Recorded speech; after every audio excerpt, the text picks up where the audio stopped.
For the last 35 years, our trade agreements have been rigged by corporate America in order to shut down manufacturing plants in Indiana, in Vermont, and all across this country. Their goal has been to throw American workers out on the street so that these guys can make more and more in profit. We're here supporting labor and trying to fight against the closure of the steelworker plants here in Indianapolis. We're here in solidarity with the brothers and sisters in union that help keep wages higher here, even at a time when wages are actually decreasing.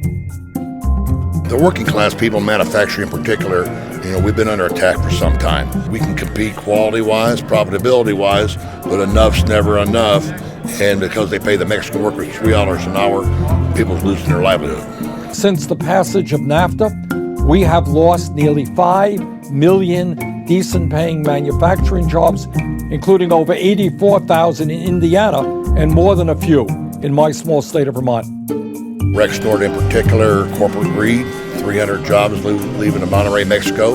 Carrier, still 550 jobs we're losing here in Indianapolis. Corporate greed, 850 people on the west side of Indianapolis losing their jobs, and the impact it's going to have on the families, the communities, the schools, and everything else. So we just want to get the message out to the people.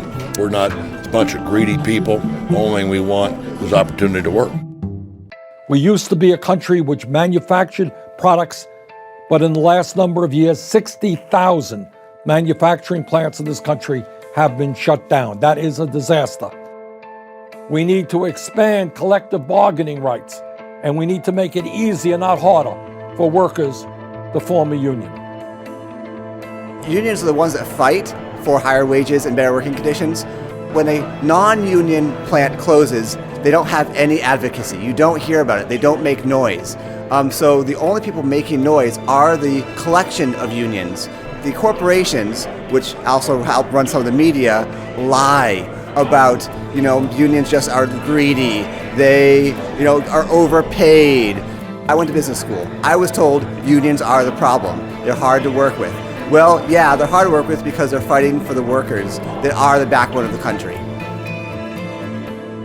The whole country has been focused on you and on Indiana to make sure that finally we begin to have a trade policy which rebuilds manufacturing in America, which pays our workers a decent wage, and not a trade policy which allows United Technologies and any other multinational corporation to throw people out on the streets and move abroad. Our revolution is out to bring working family issues back into the center of the democracy, into politics, which has been left behind by our elected officials. We need to be more conscious when we vote of people that have been standing up with issues like Senator Sanders. And if anybody thinks Trump's a friend of the working people, they're in for a rude awakening. Let me tell you something. Trump did a whole lot of talking during the campaign. Our job right now is to hold him accountable and make sure that we pass trade policies in this country which work for the American worker, for the manufacturing worker, and not just for the CEOs of large multinational corporations.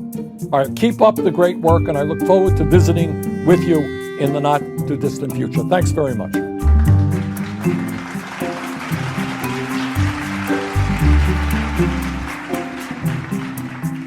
The purpose of our revolution is to elect and get into power people who are actually going to fight for American values and American jobs. The political revolution has moved beyond Bernie. He's a great, cheerleader, but we have to do it ourselves.